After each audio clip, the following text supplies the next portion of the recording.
O nazismo é lembrado como um dos regimes mais violentos da história da humanidade. Mas ele não surgiu do nada. Ele não apareceu de um dia para o outro, nem começou como uma ditadura. O Partido Nazista nasceu pequeno, quase irrelevante, em um país destruído, humilhado e desesperado por respostas. Para entender como a Alemanha chegou à Segunda Guerra Mundial, é preciso voltar no tempo e entender como o Partido Nazista foi criado. A Alemanha após a Primeira Guerra. Em 1918, a Alemanha saiu derrotada da Primeira Guerra Mundial. O país estava em ruínas, milhões de mortos, economia destruída e um sentimento coletivo de humilhação. O Tratado de Versalhes impôs punições severas, perda de territórios, limitação do exército, dívidas gigantescas. Para muitos alemães, aquilo não foi um acordo de paz, foi uma sentença. Esse ambiente de revolta criou o terreno perfeito para ideologias extremistas. A crise econômica social. Nos anos seguintes, a situação piorou. A inflação saiu do controle. O dinheiro perdeu valor de um dia para o outro. Pessoas carregavam carrinhos cheios de notas para comprar pão.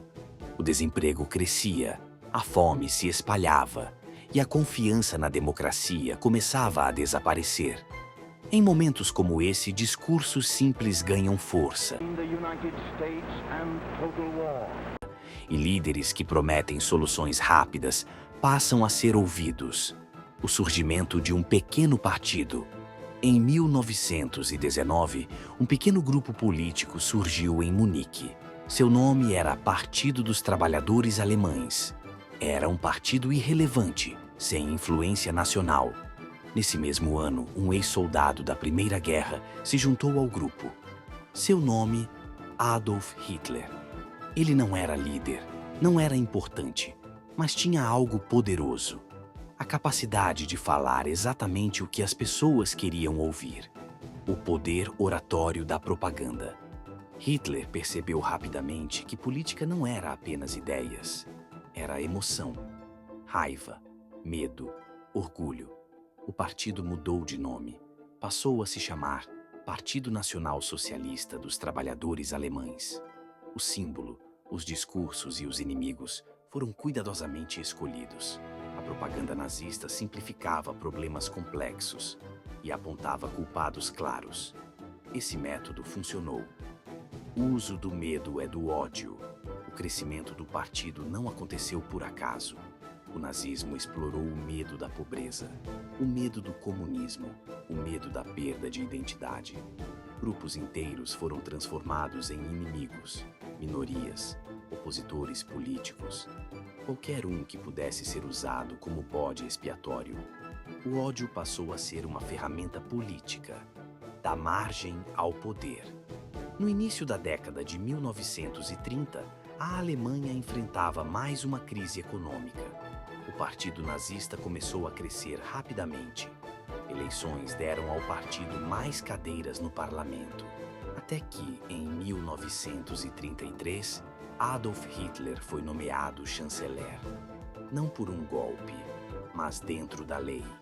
Pouco tempo depois, direitos foram suspensos. Communism could live side by side. Now he told them he didn't mean what he said before.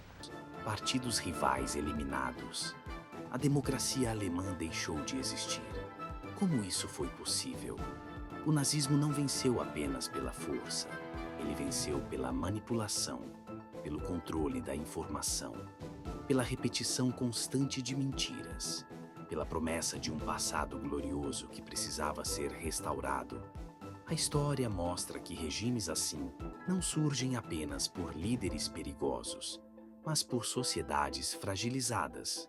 Estudar a origem do Partido Nazista não é glorificar o passado, é entender como o extremismo nasce, como crises podem ser exploradas e como discursos de ódio podem se disfarçar de soluções. A história não se repete exatamente, mas ela rima. E compreender o passado é uma das poucas formas de evitar que os mesmos erros aconteçam novamente.